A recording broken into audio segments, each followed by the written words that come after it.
Please join me in welcoming Dr. Joseph Vitsanakis to the podium.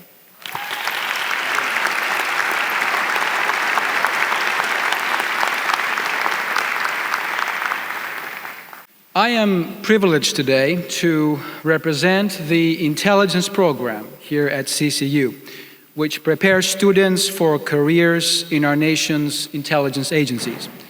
Our students have gone on to work for some of America's most high-powered government agencies, including the FBI, the National Security Agency, and the CIA. I also happen to be in charge of our program's Alumni Association, so I keep in touch with many of those students. Now, given I'm not the best at giving life advice, I thought I would ask these alumni. So, I reached out to them and I said, hey, I know it's hard to believe, but I'm actually giving a graduation speech. So, what should graduating students know about adulting after college? I got a lot of responses, and so here's a partial list. 1, before putting money down on a house, make sure the water heater is new. 2, minivans are humankind's greatest invention. 3, black pants or skirts go with everything, so invest now in black business attire.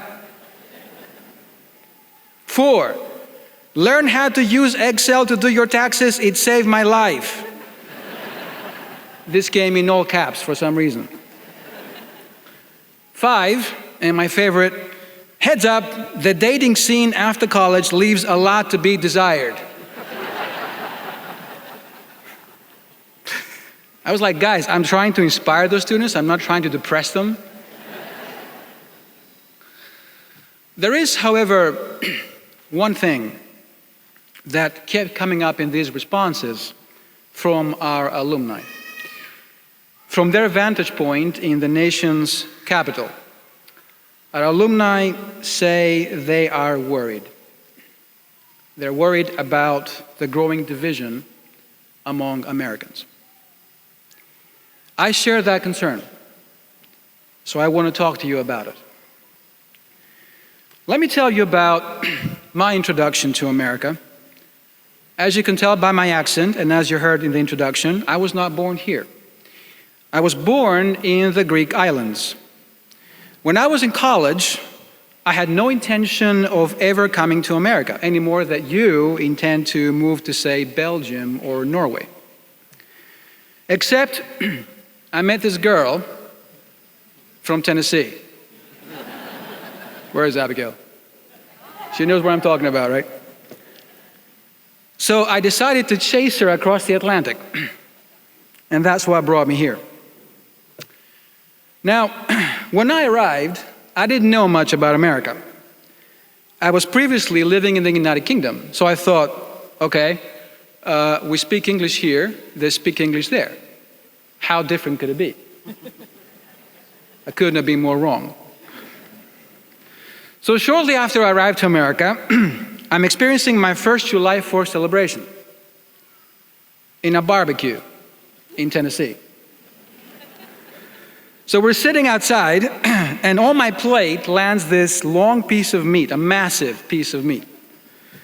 Turns out it was ribs, which I did not know you can eat that part of the animal.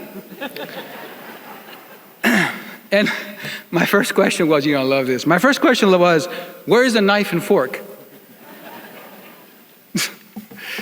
So after the meal, I was told we're gonna watch football on TV. So I'm like, great, what are we watching? Manchester United, Real Madrid? Turns out, it was none of those teams. In fact, it turns out it was not a sport I recognized. I was like, wait, how is this football? First of all, they rarely use their feet. Second, there's no ball. A ball is round. This is not a ball. It's an egg. This should not be called football. It should be called hand egg. Right? So I'm sitting there thinking, where have I come? They eat meat with their bare hands, and they wear motorcycle helmets to play football. maybe I got to re-examine this decision. But then I actually began to observe America as someone looking in from the outside. And the more I paid attention, the more intrigued I became. I was amazed by how welcoming and accepting everyone was. America is truly a mixture of humanity. But what amazed me is that people here are proud of that. I don't know if you realize how different this is from Europe, where I grew up.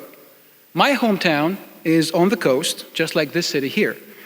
But it's built around a lighthouse that dates to the 11th century. Most of the families on the island belong to the same tribe, the same ethnicity, usually the same religion. And difference is not necessarily welcome. Take the example of another European land, Northern Ireland. Most of you, I'm sure, know about the conflict there between Protestants and Catholics. The first time I went to Northern Ireland, that was literally the first question I was asked. My plane had just landed in Belfast, and a local guy that was sitting next to me, who I've been talking to during the flight, turns to me and says, "So, are you a Protestant or are you a Catholic?" You know, I wish I prepared for that question in advance. Like a person I knew once, when they asked him that question, he was like, "I'm a Buddhist." And I never heard that one before, so they looked at him puzzled and said, "Okay, but are you a Protestant Buddhist or a Catholic Buddhist?"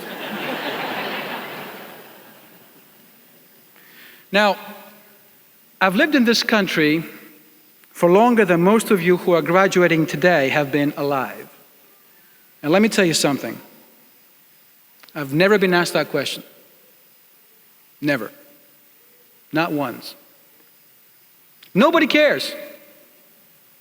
All they care about is, what can you do for this country? Do you realize how amazing this is?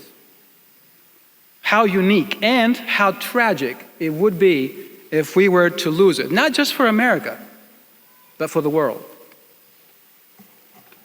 The ugly partisanship that I see creeping up around us has me worried that we're quickly chipping away at this monumental achievement which makes America what it is. I told you before about our alumni, many of whom have, shall we say, unusual jobs.